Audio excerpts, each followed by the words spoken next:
Bueno, buenas noches a todas y a todos. En nombre de la Comisión por la Reconstrucción de la Memoria de la Facultad de Ciencias Económicas, hoy iniciamos una serie de 3 jornadas y para describirlas le voy a dar la palabra a Nora Cortiñas, nuestra titular de la materia Poder Económico y Derechos Humanos y de la cátedra del mismo nombre. Hola a todos y todas, y sí, a todas, y algunos varones se ríen, están un poco celosos. Bueno, estas jornadas que van a ir sacando a la luz la complicidad empresaria con la dictadura cívico-militar religiosa que tuvimos, la gran complicidad, y que vamos a tener expositores muy testigos de esa época, así que es buena hora que empecemos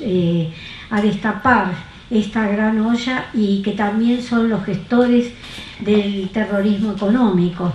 estas empresas, así que es bueno que podamos compartir. Bueno, van a ser 3 jornadas. Y la primera que en esta mesa está Victoria Basualdo, Tomás Ojea Quintana, que nos conocemos de hace 30 años, él usaba pantalón corto, Pedro Troiani, Carlos Propato, Luis Aredes y Ana Castellani. Bueno, esta primera jornada que abrimos, esperamos que incentive a todos nosotros para seguir empujando, para que haya juicios. Por ahora fueron los entorchados, ahora les toca a los de saco y corbata, algunos que se niegan a admitir que fueron tan cómplices de las desapariciones, las muertes, las torturas, tan directamente. En la otra jornada será el jueves 27 de septiembre, que va a estar Pablo Lionto, va a estar el doctor Abraham Gag y van a haber testimonios sobre las Mercedes-Benz. Y aunque vean en ese papelito que está diferente los días, es que yo me adelanté porque ya acomodamos la participación, porque el doctor Gag tiene que viajar y entonces va a estar Marcelo Ferreira y el doctor Gag va a estar el 27 de septiembre. Y después la jornada del 30 de octubre, que va a estar entonces, repito, Marcelo Ferreira, Eugenio Zaffaroni y Luis Alem, que también siguen con estas denuncias de esta participación terrible que tuvieron estas empresas. Todo esto es también a través de la movilización popular, de los años que estuvimos en la calle, de los años que parecía imposible que íbamos a ver a los genocidas sentados en el banquillo de los acusados. Sin embargo, yo quiero recalcar, porque a veces cuando la gente se desilusiona, quiere bajar los brazos. Sin embargo, entre todos, organismos de derechos humanos y los amigos del pueblo que tenemos, los chicos jóvenes que a medida que fueron creciendo, estos jóvenes que hoy nos acompañan, también dieron la fuerza para que llegamos a tocar así la justicia. Todavía está un poquito incompleta, pero no va a quedar ninguno impune, tengan la plena seguridad. Ningún genocida y ninguno de estos genocidas económicos que hoy empezamos también a juzgarlos acá en esta mesa. Así que auguramos para todos y todas un camino de compartir, de diálogo, y creemos que, yo ya digo desde de entrada que va a ser un éxito, porque por eso estoy acá, porque tantos años de esperanza es para ver estos logros, para tocar estos logros. Así que gracias por haber venido a todos y todas, y dejamos a Nora que va a anunciar un poco mejor que yo, pero que yo soy un poquito liera, ¿no? Pero estamos juntos y nos alegramos de estar acá. Así que gracias otra vez y empezamos esta sesión.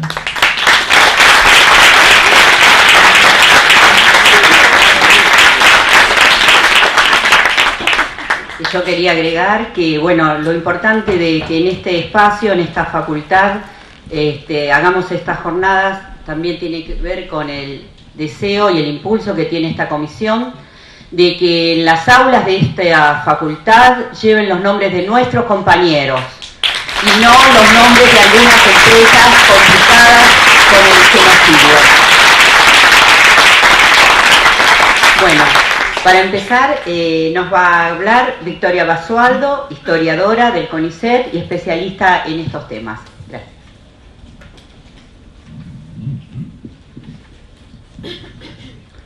Bueno, buenas noches. Ante todo, muchas gracias por la invitación. Para mí es un enorme placer estar compartiendo el panel, tanto con los organizadores como con todos los que van a estar interviniendo desde distintas perspectivas sobre este tema. Creo que es un tema fundamental para tratar en la actualidad, me parece que es un tema de enorme actualidad, no solo porque, bueno, fue de hecho la consigna de este 24 de marzo, ¿no? Empezar a pensar la relación entre poder económico y terrorismo de Estado, y ha sido además un tema que se ha tratado en numerosos encuentros en los últimos años. Creo que estos encuentros han posibilitado que se reunieran familiares, víctimas, investigadores, militantes en el tema de décadas, y creo que, bueno, cada uno de estos encuentros implica un paso más, no solo en el proceso de conocimiento, sino también en el proceso de militancia y de avanzar hacia formas de dar cuenta de estas cuestiones que están pasando. Y en tercer lugar, creo que también es muy importante porque hay juicios que se están desarrollando en este momento, por eso me parece tan importante la presencia de Luis Aredes acá. Creo que la situación en Jujuy es una situación que merece mucha atención, mucha solidaridad y mucho apoyo. Sabemos que estos juicios que involucran a sectores importantes del poder económico traen repercusiones, no solo repercusiones de apoyo del sector empresario hacia la persona de Blaquier en este caso, sino también repercusiones para los propios testigos. Entonces, antes de empezar mi charla, quería manifestar mi total solidaridad con los testimoniantes en el caso de Jujuy, y creo que es importante que la presencia de ustedes, el interés, que creo que, bueno, esta sala llena lo muestra, y que en casi todos los eventos en los cuales he participado hay mucho interés, mucho entusiasmo y mucho compromiso. Es importante que también se traduzca en el apoyo a los juicios, en los cuales, bueno, digo eso, ir al juicio en Jujuy es un poco complicado para nosotros estando en la otra punta del país, pero hay muchas formas de expresar solidaridad y presencia en estos temas, y bueno, convoco a eso. Bueno, les decía que me parece un tema muy importante, el tema de poder económico y terrorismo de Estado, desde muchas perspectivas. Recién Nora decía que soy historiadora. Efectivamente creo que desde el punto de vista de la historia de la dictadura, que hay un aspecto central que hay que retomar y que hay que poner en el centro. Creo que la dictadura es recordada ante todo por su legado represivo, es recordada ante todo en términos del impacto que tuvo el terrorismo de Estado en la sociedad en su conjunto,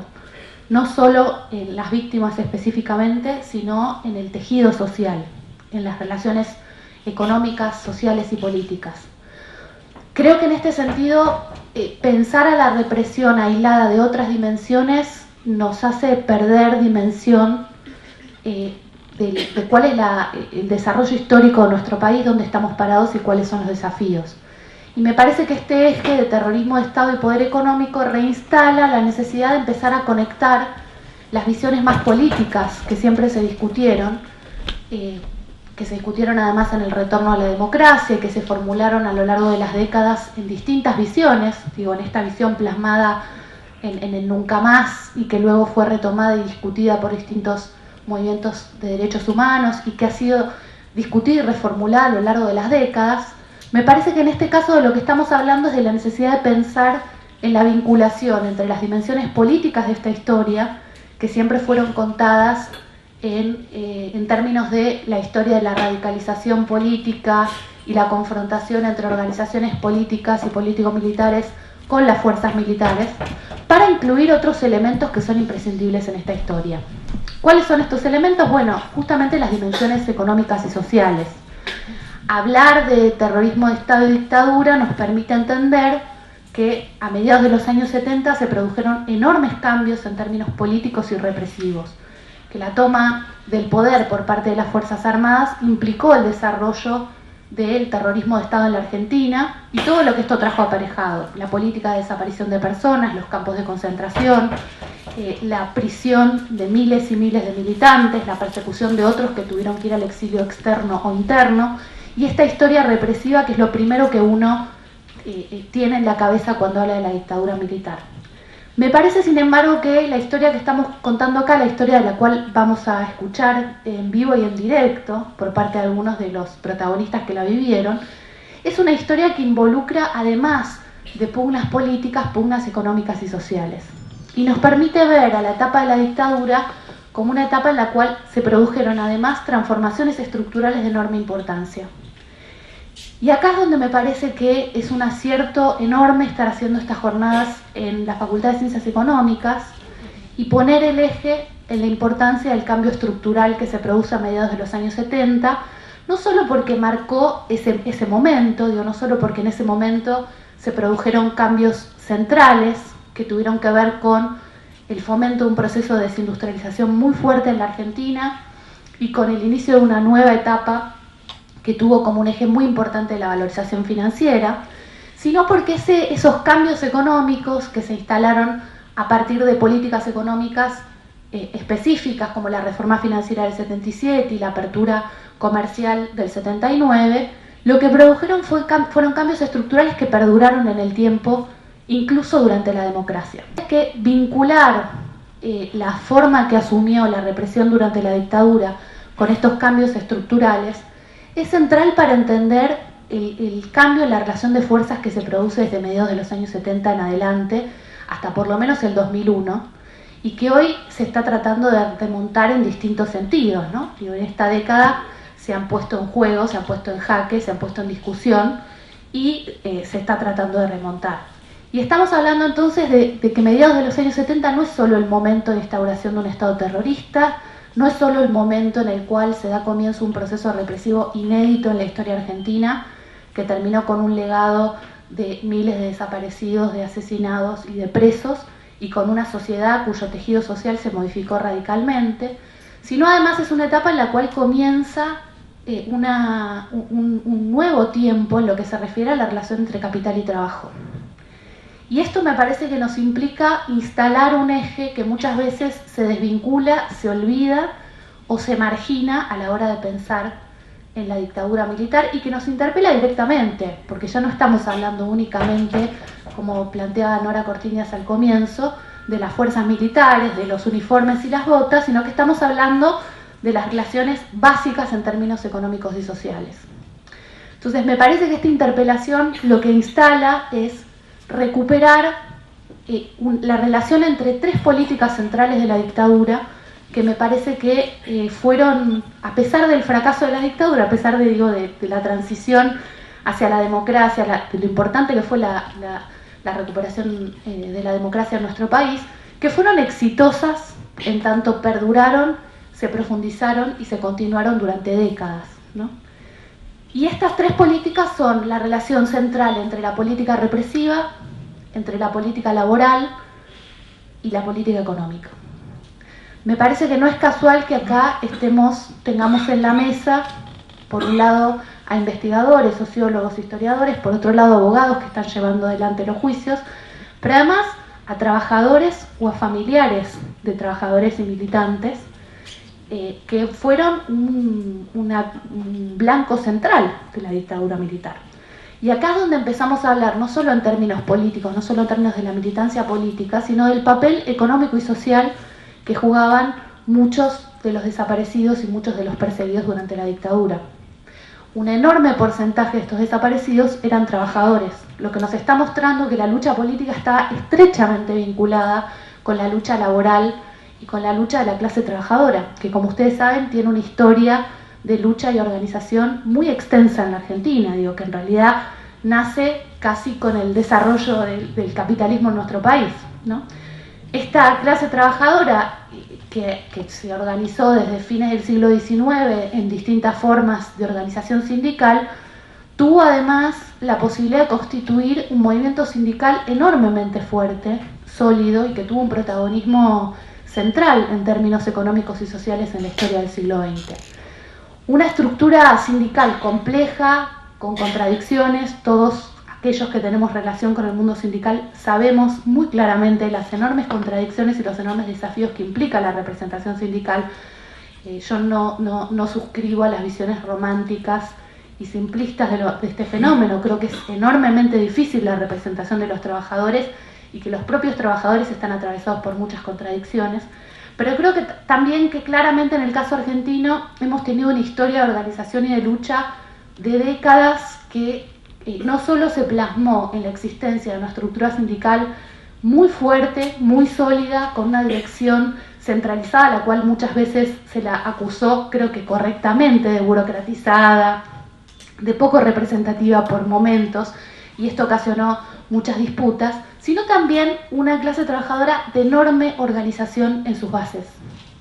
a partir de las instituciones que conocemos como delegados y comisiones internas. ¿Por qué estoy hablando de estos aspectos? Porque creo que estos aspectos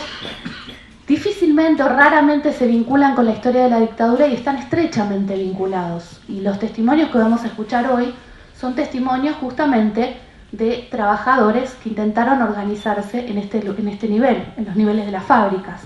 Y el involucramiento de estas grandes empresas en los procesos represivos tiene estrechamente que ver con el poder de la clase trabajadora a nivel nacional y con su capacidad de organizarse y de llevar las luchas justamente en el lugar de trabajo, justamente en esas fábricas a donde se daban las disputas con los patrones que luego pasaban esas listas represivas. Entonces, de algún modo, pensar en la represión de mediados de los años 70 es, para pensar en esa represión es imprescindible hacer una conexión con las enormes luchas que llevó la clase trabajadora durante décadas en la Argentina, no solo en ese momento, sino en las 2 décadas anteriores, e incluso en gobiernos con los cuales se estableció alianzas estratégicas como con el peronismo, ¿no?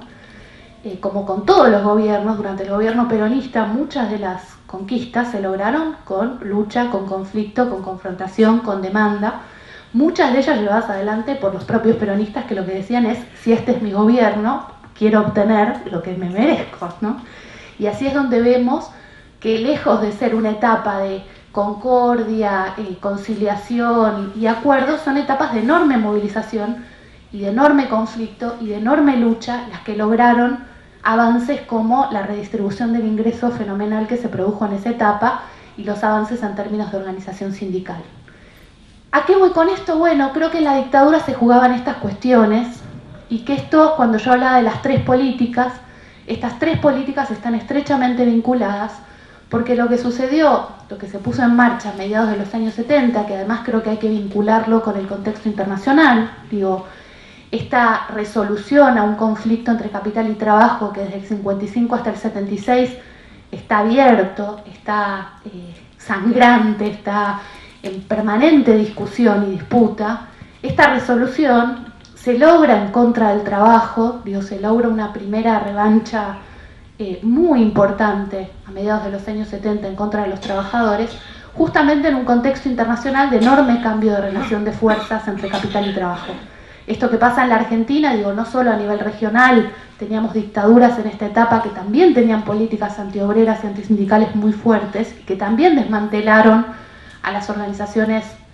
obreras en sus países. No solo esto sucedía en la región, sino que a nivel internacional, en los países centrales, también es una etapa de enorme reformulación del poder del capital frente al trabajo. Por lo tanto, cuando estamos hablando de la importancia de prestar atención a estos cambios estructurales, de lo que estamos hablando es de que en esta etapa no solo se mataron a los compañeros, se desaparecieron a los compañeros, sino que se establecieron las bases de las décadas neoliberales que vivimos después. Y esto no es una cuestión de Argentina únicamente. En nuestro caso se hizo sangre y fuego y se hizo en el marco de una dictadura militar. En otros países se hizo mediante otros medios y con otros gobiernos, pero con relaciones muy similares en términos de las transformaciones estructurales. Es una etapa de enorme retroceso del poder de la clase trabajadora, es una etapa de avance muy fuerte del capital y es una etapa que refunda estas relaciones, la relación entre capital y trabajo. Creo que por eso hablar de estas cosas no es sencillo, porque no estamos hablando de historia pasada, estamos hablando de historia presente. Creo que en todo caso de lo que se trata hoy es de ver cuáles son los legados de esta etapa neoliberal, cuáles son los legados de la etapa que inaugura la dictadura y profundiza la década de los 90 en la Argentina, que es la etapa de la segunda ola de reformas estructurales. Si hablábamos de la dictadura como un momento de implementación de medidas que cambiaron los precios relativos de los sectores, que profundizaron la desindustrialización y que por lo tanto estamos hablando de una política que de algún modo ataca a la base de sustentación básica de esta clase trabajadora. La clase trabajadora industrial era la columna vertebral del movimiento obrero en la Argentina, y la desindustrialización, que bueno, es brutal en la dictadura. Digo, hay 10 puntos de caída de la producción industrial en 8 años, hay una baja muy notoria en la ocupación industrial, que no se traslada en desocupación abierta durante la dictadura, sino que se deriva a cuentapropismo y a otro tipo de servicios y a otro tipo de ocupación, pero que luego sí en los 90 va a instalar a la desocupación como un dato central. De lo que estamos hablando es de una etapa de enorme cambio de las relaciones de fuerza entre capital y trabajo. En este sentido, me parece que mirar a la dictadura con estos ojos nos permite entender que no estamos hablando del pasado, sino que estamos hablando del presente, y que por esto no es que hay que pensar únicamente en los 90 y en los legados de la etapa neoliberal, del menemismo, de la profundización de esta desindustrialización, del crecimiento del endeudamiento externo y del auge de la valorización financiera como si fueran fenómenos únicamente de los 90. Necesitamos hablar de la dictadura porque en realidad los legados que estamos discutiendo hoy, los legados que padecemos hoy, que padece la clase trabajadora hoy, en muchos sentidos, aún después de una etapa de enorme crecimiento económico, estamos hablando de deudas enormes en términos de relaciones laborales, estamos hablando de condiciones muy precarias de trabajo, de condiciones muy flexibilizadas, es porque estamos hablando del legado de décadas de reformas neoliberales. Y a la hora de hablar de la complicidad de estas fuerzas armadas con la élite económica, de lo que estamos hablando es de una etapa en la cual estas dos cuestiones fueron juntas, en la cual la represión en realidad garantizó las condiciones de posibilidad de transformaciones económicas y sociales que marcaron un cambio brutal en el tejido social y económico de nuestro país. En este sentido, me parecía importante empezar esta discusión con esta introducción. Sé que no hay mucho tiempo, hay muchos oradores y hay muchas cosas interesantes para decir, pero me parecía muy importante focalizar la presentación en lo relevante que es esta historia. Porque cuando escuchemos a los compañeros de Ford hablar de cómo en las fábricas estas empresas daban los listados de los trabajadores, daban vehículos, como en el caso de Ledesma también, los trabajadores y los militantes son secuestrados en vehículos de las propias empresas, cómo las empresas daban financiamiento a las fuerzas represivas, no estamos hablando de un grupo de empresarios malos y de casos puntuales, sino que estamos hablando de una relación orgánica, estructural, entre los cambios económicos, sociales y políticos que se operaron en la dictadura. Las empresas hoy, a diferencia de lo que pasa con los militares, llevó 30 años, pero los militares hoy no son una fuerza importante, hoy están en el banquillo de los acusados, hoy están perseguidos y están a la defensiva, y yo creo que eso es gracias a 30 años de militancia. Lo que nos sucede con este foco de poder, con los empresarios, es que nos sucede lo mismo. En realidad, muchas de estas empresas son empresas muy centrales. ¿Y por qué son centrales? Porque esta historia que estamos contando cuenta la historia de cómo ellos lograron justamente redefinir la relación capital-trabajo en su beneficio y cómo lograron, a partir de una vinculación entre políticas laborales, represivas y económicas, someter a una clase trabajadora que había disputado durante décadas un lugar central en este país. Creo que ese es el desafío entonces, retomar ese guante, retomar esa disputa, con la conciencia bien clara de que estas disputas son disputas centrales, son disputas que están, yo no diría en el fondo, porque digo, no, me parece que el mecanicismo y el economicismo no ayuda. Creo que sí están claramente, estrechamente vinculadas con las dimensiones políticas y sociales, y que si uno deja por fuera esa disputa económica y social, se pierde uno de los núcleos centrales de la historia. Muchas gracias.